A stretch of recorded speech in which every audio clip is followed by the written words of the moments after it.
Bonjour à tous, nous sommes le 16 juin 2025 et le Moyen-Orient est en feu.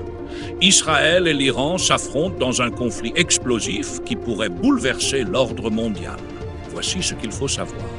Le 13 juin, Israël a lancé une offensive massive baptisée Rising Lion, mobilisant 200 avions de combat. L'objectif ? Neutraliser les sites nucléaires iraniens comme Natanz et Fordo, ainsi que des bases militaires et des dépôts stratégiques.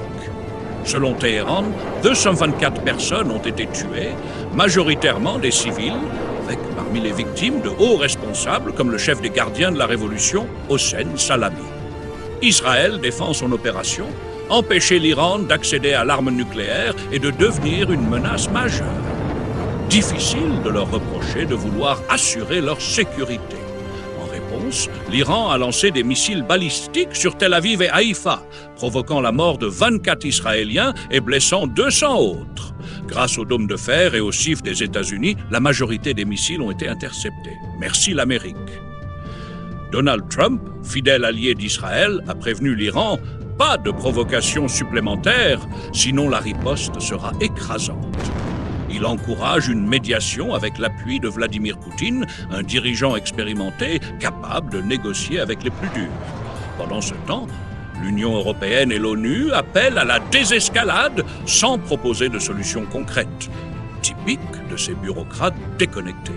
Les hostilités continuent. Israël a ciblé l'aéroport de Machhad, l'Iran a répliqué avec de nouveaux tirs de missiles. Les civils en subissent les conséquences.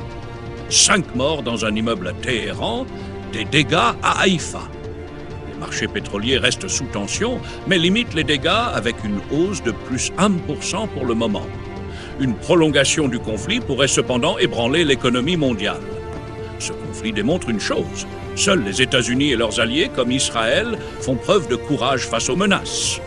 L'Iran joue avec le feu, tandis que l'Europe reste spectatrice. Espérons que Trump et Poutine parviennent à rétablir la paix avant que la situation ne dégénère davantage. Restez vigilants, abonnez-vous pour plus d'analyses et à bientôt!